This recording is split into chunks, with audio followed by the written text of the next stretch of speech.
In today's video, I'm going to walk you through exactly why you need to focus on the right things to scale your e-commerce business. So in this world where we have access to basically all of the information out there, there's probably nothing that you can't access in terms of skill sets or developing your business or, new marketing channels, new products, etc. But it's this one thing that I've noticed with my own success in e-commerce over the last 13 years, but also helping over 250 e-commerce brands as well scale their business in the last 3 years, that really makes the difference. And so this question comes up all the time in my paid programs, my Ecom Blueprint and Up-Level Mastermind about, well, obviously, what should I do next, right? I've done this, I'm up to here, we've got these results, what should I do next? Now, a big, bugbear for me with entrepreneurs and something that's just totally natural as entrepreneurs is we want to always be looking at the next thing, right? I would call the next shiny object. That's a kind of negative connotation on, let's call it, looking at another iteration or improvement or, product development, for example, new marketing channel. And that's something I would categorize as new. Right? The next shiny object.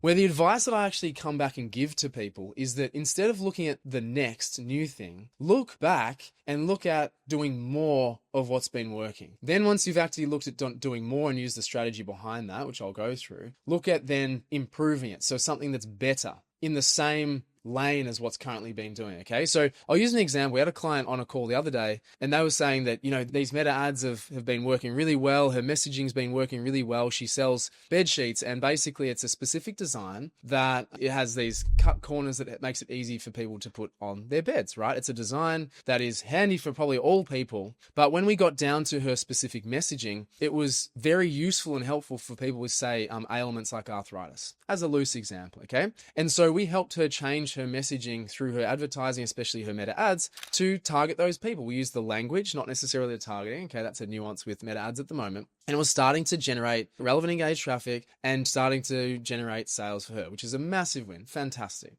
Now, the question came up, and this is probably like a 30, 60, 90-day window. The question came up then, hey, this is working well. I'm getting all these customers coming through. I'm getting all these customer reviews through, and I'm noticing people with other challenges or other problems, such as in this case, it was like cancer recovery, people coming off chemo and things like that. A lot of, as I say, similar to kind of ailments and other things that people are dealing with. And her question was around, or rather her assumption was, I'm going to go start targeting those people as well. I had to stop her there in her tracks. And this was where more, better, new came into it, right? Because she was looking at step number 3 of new. What's that new demographic in this case? Like you can talk about new channels if you go off TikTok and you go off, YouTube videos and stuff like that. You can talk about other things like that. But for her, it was a different avatar, different demographic. So you can insert the blank for your particular business.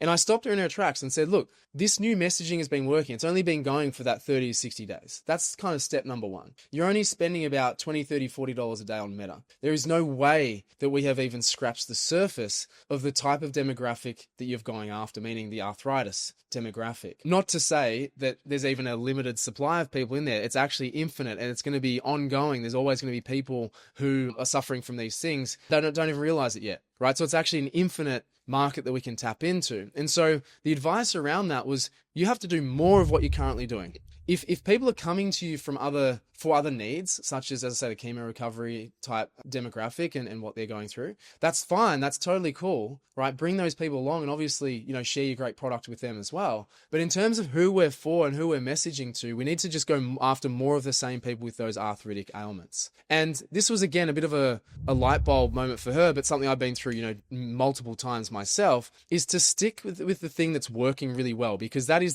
let's call it the guarantee. That guarantee is there that demographic is working. But over here in the new shiny object, whether it's a marketing channel or demographic in this case, is a non-tested area. You're going to basically start from scratch and risk ad dollars, time and effort, focus, and sacrifice what's already working on the other side. So I said, pull any focus you've got over here currently and push it into doing more of what you're currently doing. Spend more money on these particular ads. Put more content out there organically. Send more emails about educating people about the use of your particular product with this particular demographic. Okay. And then once you feel like you've even tapped that out, do it better, do it better, do it better. So you're rinsing and repeating from more and better. Do more, improve it. Do more, improve it. Do more, improve it. I would say until such time that you tap out your demographic or audience, but honestly, you can build an 8-figure business tackling that one demographic, especially in this case. And so the inclination for entrepreneurs, but specifically e-commerce brand entrepreneurs, is to say, well, how can I just tap into that next little bit of market through a channel or a demographic shift, when it's actually not the right way to be going about it? You need to focus on the right things, which is hitting the people or marketing more to the people that is currently working, that is the guaranteed audience for your particular product. So if you've been in this position, you'll know what I'm talking about. And if you're not in this position yet, just wait until it kind of comes up, right? Because it will, and try and recall this video, this advice, because it's the biggest trap that people fall into. It results in mediocre results because you're pulling time and attention and focus and resources away from what's working to go to something that might work or might not work. It's too risky, especially on that small scale when it might just be you and somebody else in the business.